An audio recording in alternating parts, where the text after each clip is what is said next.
Hello, welcome to the Sweet Talk. Today is Monday, November 1st, 2021, and I am your host, Kim Matina.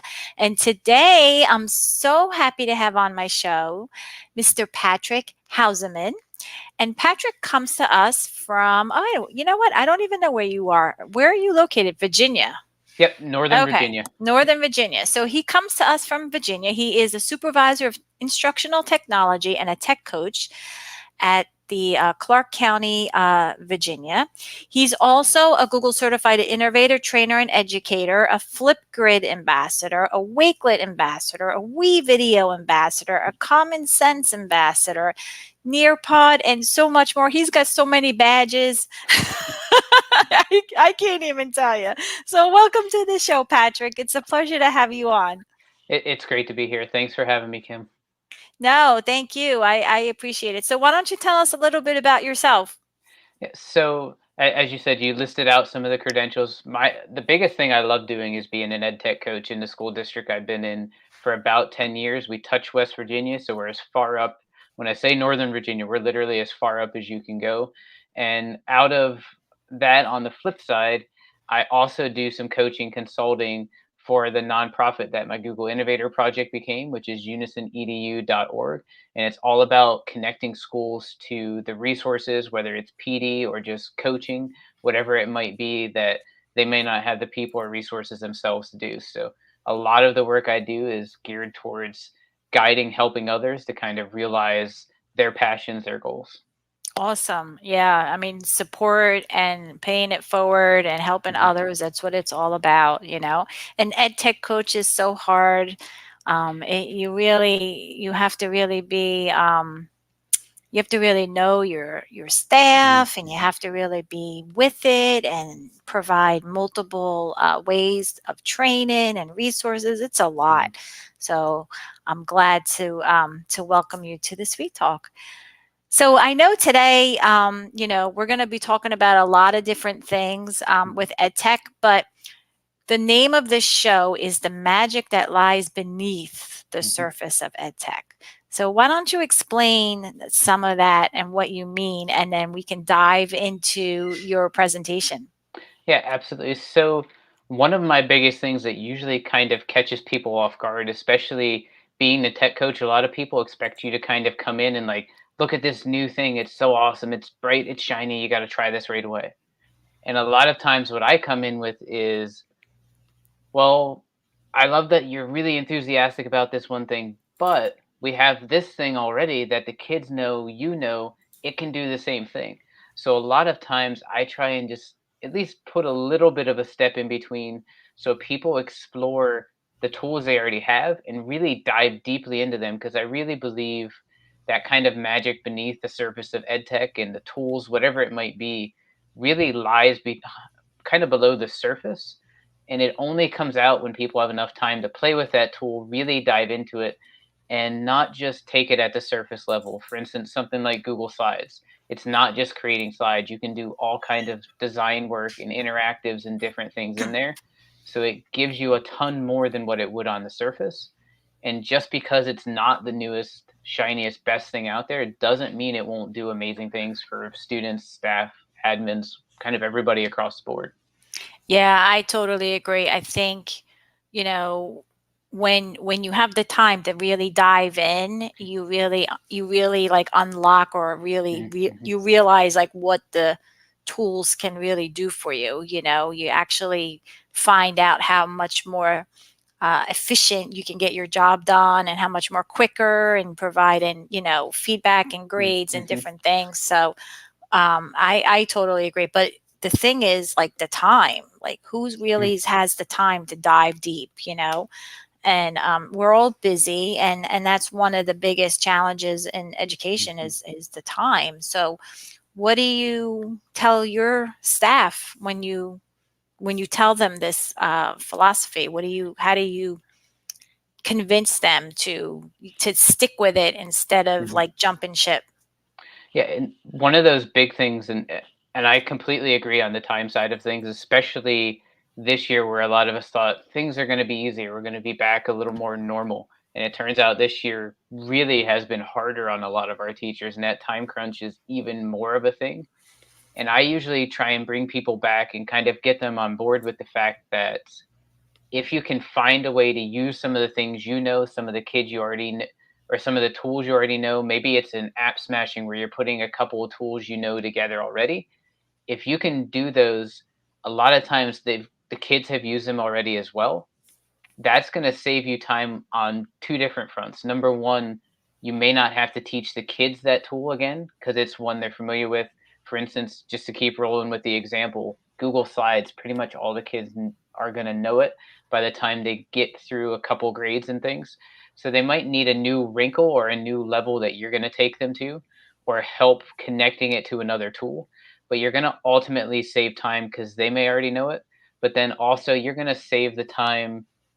You don't have to teach them, but you don't have to teach yourself either, because you're probably comfortable with Google Slides or Flipgrid or some of those common tools that you can really do a ton with.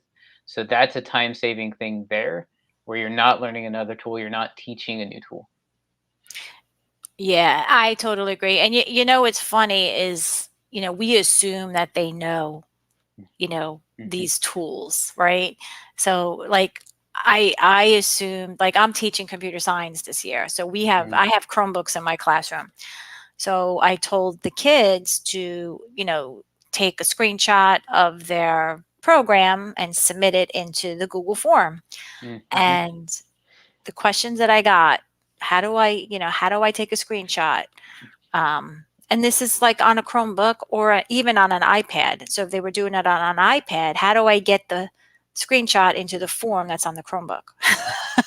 Oh yeah. Like, yeah, like, so I totally think I'm going to teach them the basics of the Chromebook now, because I assumed that they knew certain things, so you can't assume that they know how to use, the speaker notes, or add in, links in, and jumping around into different areas of the tool. It's just, you can't assume that. You Yeah. really can't. And if you stick with one tool, like you said, I think it will make it easier, because like you said, it's less teaching that you have to Mm-hmm. do. You might have to teach them that one or couple steps, but you don't have to reteach Mm-hmm. the whole tool. you know I totally agree. But yeah, the things that you find out as you go along, it makes you realize, like, wow. you know Yeah, and you likely remember it was years back now in the edtech world, the term digital native kind of exploded on the scene. And I think, at least in my experience, that did way more harm than good as far as classifying students essentially under that giant umbrella of they're born with it, they know it. And that in some cases is true. They tend to pick things up a little quicker. They might be able to jump into it a little faster and be more comfortable just kind of doing that exact thing as far as jumping in and picking it up easier. But knowing certain tools enough to kind of play with them and maybe scratch the surface doesn't necessarily mean you know how to create something you'd want to be a showcase piece in a portfolio, or something that's to the level you want it to be that shows your mastery of a certain topic. So I yeah, I definitely totally agree. agree. You really got to know your students and kind of know where they are. I've done a few projects with teachers at the beginning of the year where we introduce a few tech tools. We kind of cherry pick a few we know the teacher really likes to use throughout the year. It really supports their curriculum. It integrates well, and we use those almost on the first day, if not the second day of school, to do relationship building activities. So at the same time you're building those relationships that are going to be really beneficial, you're also then front loading some of that foundational learning of the tech that's going to pay it forward throughout that whole school year. And Mr. Phil Strunk, Mr. P Strunk on Twitter, he's the first one that we really launched this with, and we termed it Apps Days, and it was successful for a number of years, and actually started to bleed out into the school and kind of pay it forward even to other teachers, because they would have kids come in knowing those bits and pieces of tech too, and they didn't have to lay those foundational skills. They came in with them. With them, that's awesome. That's awesome. All right, so let's hear it. Let's dive right into it. You want All me to right. So share, yeah, add your presentation? if you would, and it'll be in the chat, it'll also be in the show notes after it. We're going to focus mostly in the world of Google and show some of the different things there, but just to give a quick scroll down through the slide deck, so if you're checking this out afterwards, you're like, we looked at a lot of the Google stuff, but he didn't go into the other things. This slide deck is laid out where you have a title slide for each section, and then after that you're going to have a bunch of different links that'll walk you through a lot of the things I would talk about if I was doing this entire presentation. And I can tell you the Google part of this presentation has been a presentation in itself. And then if you come down to some of the other tools like Flipgrid, you'll notice there's a ton of different links on there. And the whole point of this slide deck is not to have any links really about a how to or how do you start with this tool. It's really trying to kick it up a notch. And I don't want to just do a response type Flipgrid. I want them to do like a scavenger hunt thing, or I want to build my entire hyperdoc within Flipgrid. And that's where you get into things like flip hunts and hyper flips, where you're taking that tool and you're really kicking it up a notch. And then you have Adobe Spark, a bunch of different resources there. I know we're both lovers of Wakelet, so you can see I actually ran out of room and had to shrink my font down a little bit to get all the Wakelet goodness on there. And then you have slides for Canva, Screencastify, a few more on there for video tools, Book Creator, some formative assessment pieces. And I know we were chatting a little bit beforehand about you were teaching some computer science classes and things this year. So you have different things on there for coding down in slide 12. But again, the whole slide deck is all about, okay, we may use some of these different things. We may scratch the surface of some of them, and we're thinking we want to go a little bit deeper. We want to do more. What are some different options out there that we can do?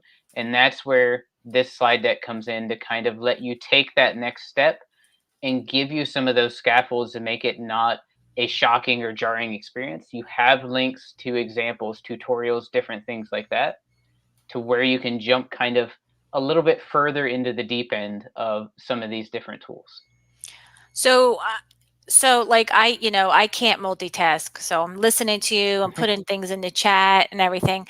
So I apologize if you said this already, but do you give in this presentation, do you give lesson ideas for some of these tools? There are different lesson ideas. Some of them are activity based, some of them are entire lesson ideas.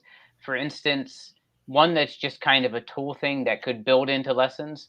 You'll see here for Google Chrome, the first one talks about the web store and actually has a link to something one of my colleagues, my friends created, that is this periodic table of Google Chrome extensions. Oh So yeah, I have that bookmark. That's an awesome resource. so you have Chrome as just in general, it's a browser. But if you start to tiptoe into those extensions at Chrome Web Store, you have all of that magic beneath the surface of all the different things you can do.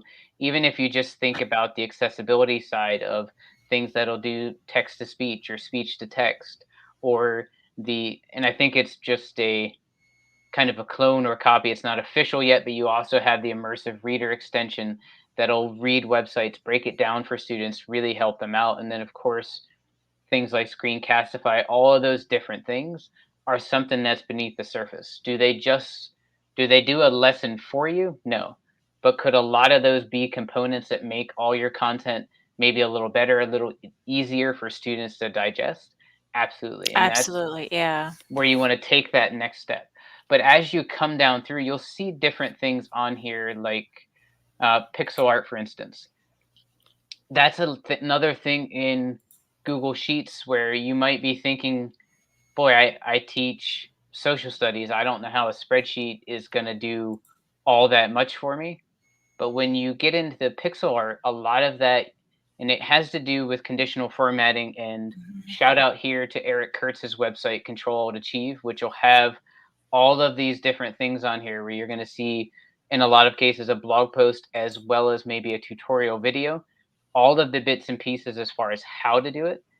But pixel art is one of those examples that can go into pretty much any subject, because what you can do is tie what color that pixel or that cell in a spreadsheet turns to a question a student answers.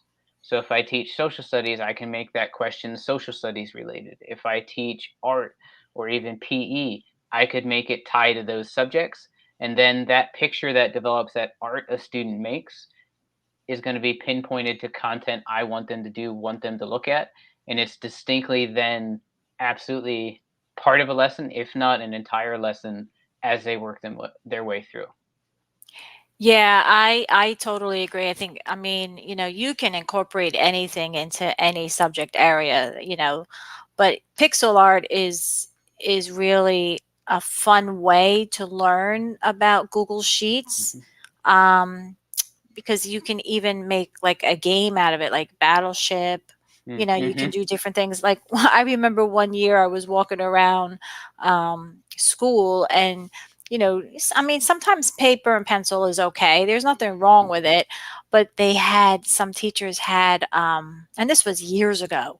Some teachers had, the graph paper, and the kids actually, drew, color coded the cells on the Mm. graph paper to make an image. And I'm like, how cool would that have been to do it in Google Sheets, because now they're learning, they're being exposed to spreadsheets, which a lot of teachers don't teach because they're not familiar with Mhm. it already. It just would have been more of a fun way to get them exposed to it. Excuse me. Yeah, absolutely. And I love pixel art and some of these things like this in Sheets to go right with what you were saying to make it less intimidating, not Hmm. only for the students, but the teachers themselves. I when I try and do Sheets PD or something like along those lines, I don't 100% jump right into formulas and this is how you do graphs and different things. I like to try and embed some of these type activities to start it off so people can see, oh, this is a cool thing. This is completely different than how I ever Yeah. saw Sheets. This is fun. Yeah, it's Okay, fun. Yep. now let's play with some of those formulas and different things. And a lot of times pixel art, if you use it to where they're not just necessarily filling a cell, kind of creating art that way, but if they're actually doing problems, then you can tiptoe or backtrack your way into this is what conditional formatting is. This is how, if you had student results coming into a form, it'll automatically show you what's above a 70, what's below a 70, color code it for you so that data jumps out. But it's one of those things, again, a little bit beneath the surface that just makes it, gives you a little bit of something else. It doesn't Yeah, make you use another tool.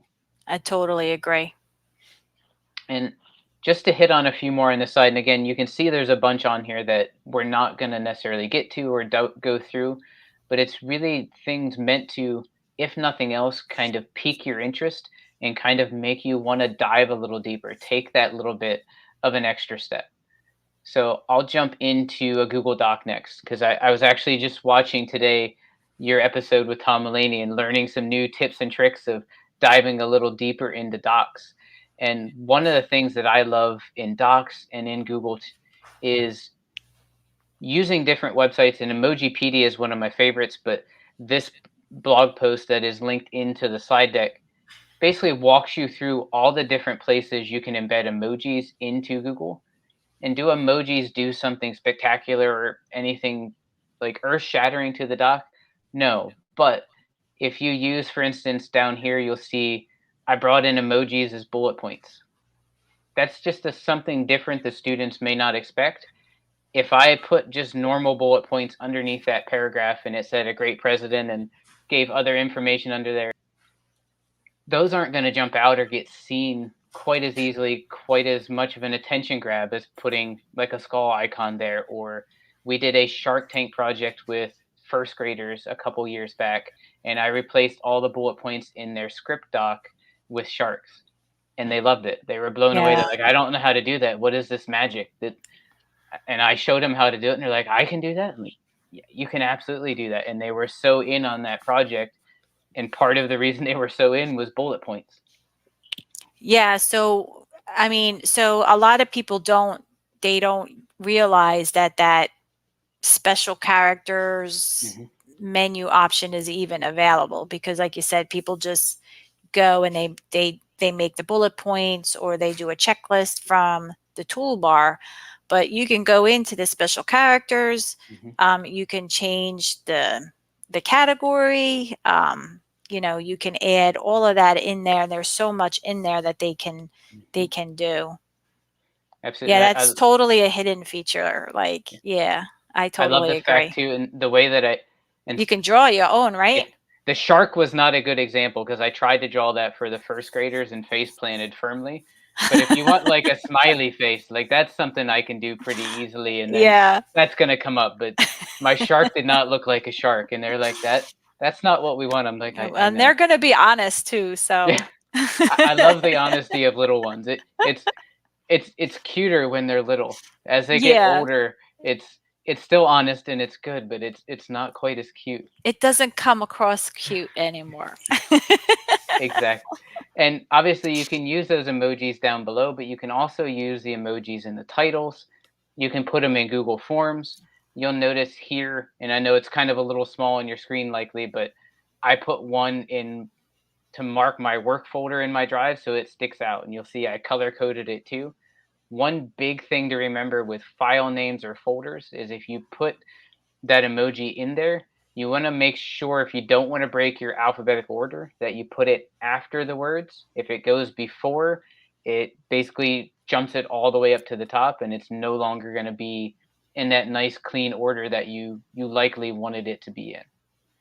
Yeah, that's funny. I do the same thing in Google Drive Yeah. for certain folders, just so like I can move there quicker and find it, you know? Mhm.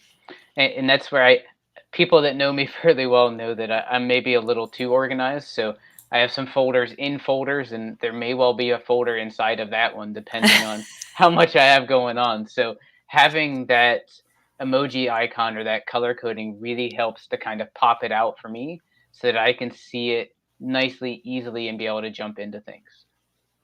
So I'll hit a couple more of these fairly quickly because I want to be really respectful of everybody's time. And I know we still have a decent amount of time left, but I do want to hit at least a few and a number of the other common apps.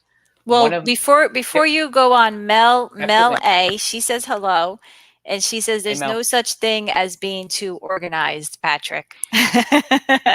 I like to say the same thing, but I get corrected by I know a few colleagues that love the just search method. They don't use much of any folders at all. They just use the search. They find what they need. But that's not me. If It works for them. I can't be like that. Yeah, I just I'm way too type A for that. To be completely honest, I need to know where my stuff is in the row it's supposed to be in, and it's right there. All right, so go ahead into the next one, okay? Because Absolutely. I wanted to make sure Mel knew that I was gonna relay that message for her. Mel is a good friend from the global GEG side, so I'm glad she was able to jump in. So this is actually going to the next slide down in the deck, and I won't go through a bunch of this stuff, but Google Slides is the example I used earlier. It's an example I go to a ton with our teachers as far as something that really gives you a ton of options on the deeper level side. And I'm going to skip the whole section up here towards the top because that's really the section that dives into some of the more commonly used things, and I'm going to come down to the next level sweetness section and just essentially leave it on this screen to just give you a highlight of some of the different things I've encouraged our teachers to use slides for that aren't necessarily the most common things to use it for. For instance, number one, doing things like word sorts. And in Virginia, we have testing items on our exams from the state that are called technology enhanced items. So drag and drop, fill in a blank, different things like that. All of those type of things could be built in using Google Slides. You can do a ton of different social media templates.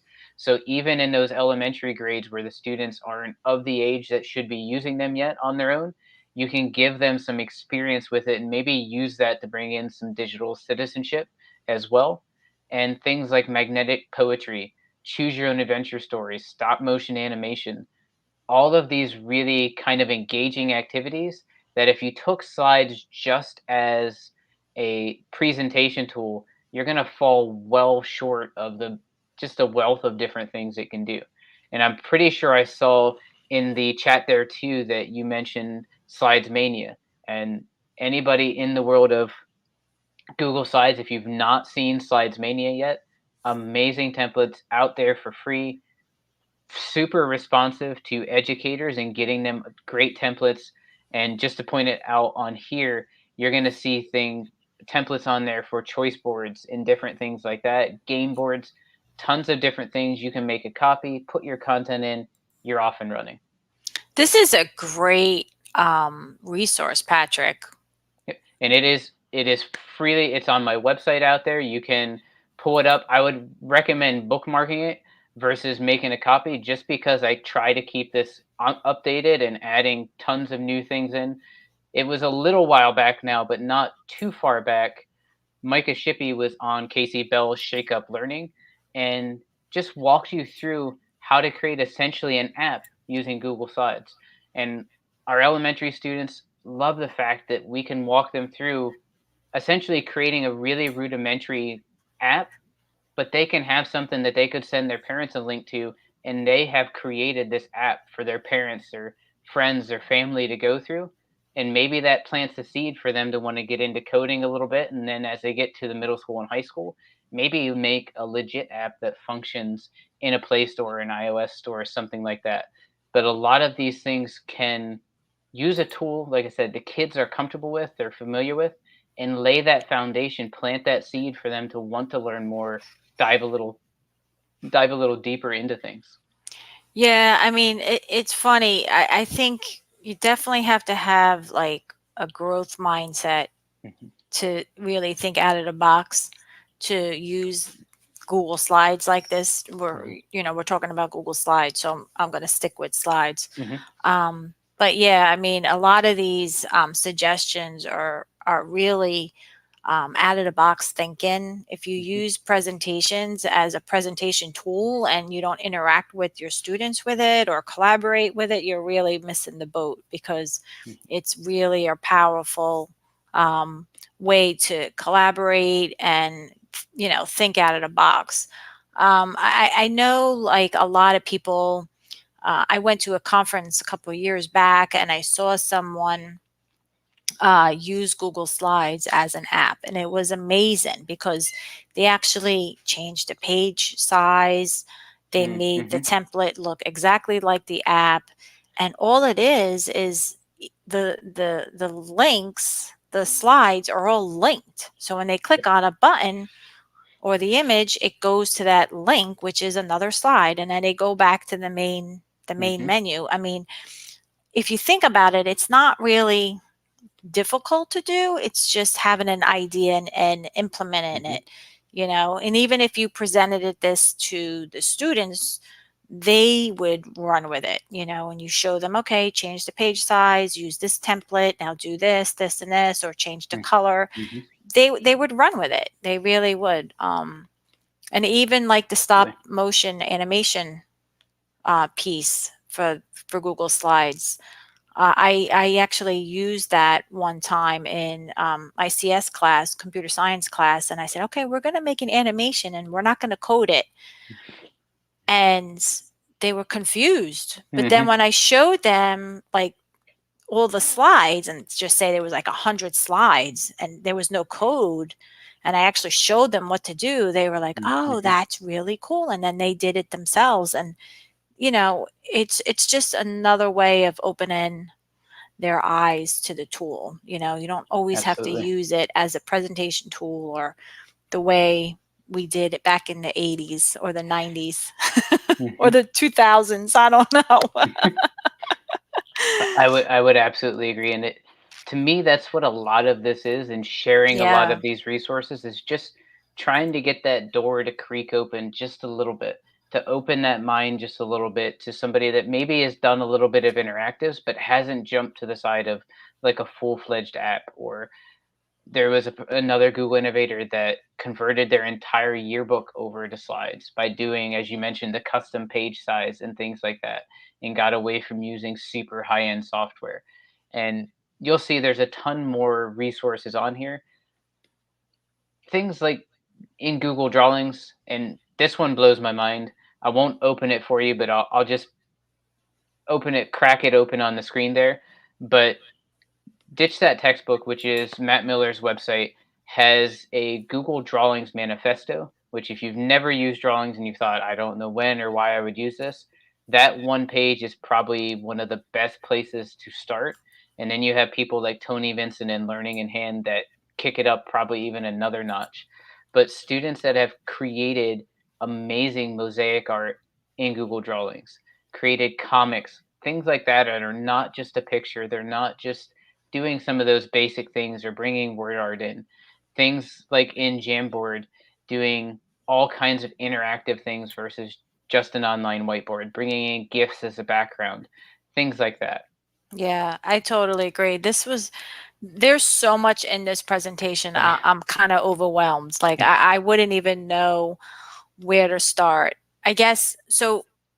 If I wanted to, okay, this is actually Google Workspace. So if I was using a Mhm, tool, just say it's Wakelet. I'm going to go mhm, down to the Wakelet yep, slide.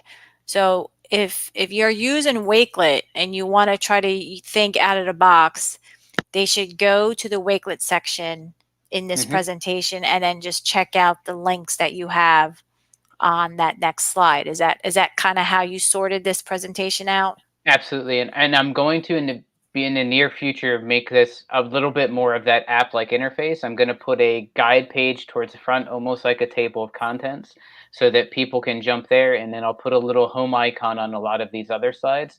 So as you explore, you'll be able to jump back and forth. But it's set up exactly that way to be almost a choose your own adventure.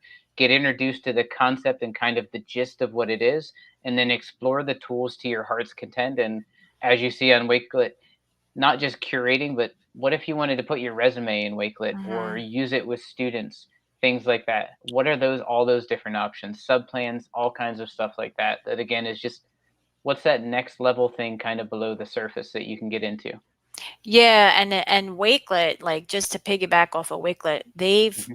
they have incorporated so many great new updates to the Absolutely. platform now that every time I go in there, I'm like, oh, this is cool. I like this. I like Hmm. that. So there might be, and now they have like the classroom part of it in Hmm. Wakelet where you can invite your kids to join your class. So they really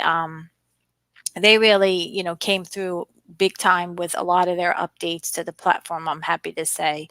But this is awesome. I can't believe you put all this together. This is a huge amount of information, Hmm. and it's got everything is so well organized, and there's so many different ideas, and you even go over um, like if you wanted to be certified in that app, Hmm. or if you wanted to take a course, you go over pricing. I mean, you really nailed it. Yeah, I tried to put a This was ton in there. awesome. And I looped this slide in towards the end, and it was meant to give everybody a nice laugh after getting kind of the onslaught, the huge piece of information. But it's also something that I kind of worded on purpose. And again, this is, you can see that you're meant to. It's not the Bible, but you put your hand on the computer, and then you go through the pledge that you see on the screen, essentially. And I'll just read it off since it's always good to remember it. But I give myself permission to go down rabbit holes in my search of the magic beneath the surface of edtech. I promise to use my powers for good, share the magic I find, and will tag at least one friend to search for me if needed so my friends and family will know I'm alive and well. Oh, that's awesome. Well, I tell you what, I'm going to be checking this resource out. This is definitely going to be one that I'm going to share and pay it forward because this has got so much in here. Mhm. I need to go in and really see what some of these resources are, especially for I see, like, especially for coding. I'm looking at Mhm. the coding slide here. So this was awesome, Patrick. I really appreciate you sharing all this information. Absolutely. I am really blown away right now. I can't thank you enough about coming on and Mhm. sharing these resources for the Sweet Talk community. This is really, I'm really thankful. So, and I am extremely thankful to be here. And I put all of my slide decks up on my website, so they are open, accessible. Pretty much every presentation I've done at different conferences is up, and I'd love to connect and keep that learning going. So if you snag something out of here that's really beneficial, tag me in a tweet, send me an email. If you remember PHAS put an at symbol before it, you have my Twitter. Put at Gmail after it, you have my email. Put .com, you have my website. Keep the learning going, and as we both believe in, pay it forward with that learning. Keep helping others, keep it going. Definitely, definitely. And I am definitely going to tag you after I check out some of these things to see what I can borrow from you. It's funny because I'm going to be using code.org next week. So I'm curious to see what kind of ideas that you posted in here too. So yeah, this is awesome. I'm really overwhelmed right now. This is awesome. Yeah, So and I there is a appreciate ton it. in there. So my biggest Yeah. thing for everybody is pick a slide, pick a tool. Don't try and take the whole thing on. If you're interested in G Suite and maybe you haven't played with Sheets much or you haven't dove deep into slides, just go there. Don't try and take that whole Yeah. slide deck on at a time. It's never No. presented all at once either. So know that too. The G Suite part is a presentation on its own. Flipgrid's Yeah, oh, presentation on its own. definitely. So Yeah, pick I it mean, this apart is and yeah. yeah, I totally agree because there's so many slides in here and everything is Mhm, it's so well organized. Find your mhm, tool, go to that tool and stick with that and figure absolutely. out what you want to take away just from that first tool. Don't go through the whole thing because you will Mhm, get overwhelmed. absolutely. I totally agree because I didn't expect this at all. So this is this is something that I'm going to share out with people in my community and definitely refer back to. So I appreciate it, Patrick. Thank you. Absolutely. Thank you. Well, that wraps up the show for tonight. So let me share my screen.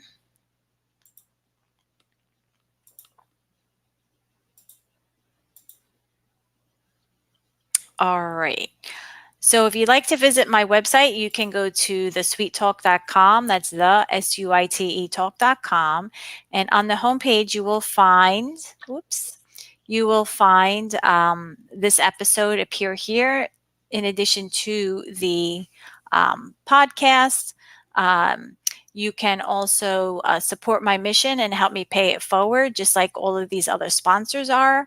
Helperbird, Alice Keeler, Moat, Screencastify, Text Help, Cami, StreamYard, and Slides Mania. Thank you for your support and sponsorship. If you'd like to be a guest on my show, I am scheduling guests now for January 2022. You can fill out this form here and I will get back to you as soon as I can. If you'd like to be a sponsor, you can fill out the sponsor form and I will get back to you as soon as I can. If you'd like to see any past episodes, you can click on the episode page here and all of my episodes will appear here in this Google Sheet. There's a lot here. I have to redesign this page because it does take a little bit of time for everything to load, but it does load.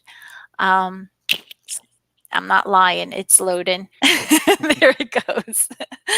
All right. And if you like to check out any of the books that I wrote, you can click on the books page and you can check out the new book that Alice Keeler and I wrote together called Teaching with Google Jamboard and Stepping Up to Google Classroom. And with that said, I'm going to come back to Patrick. All righty.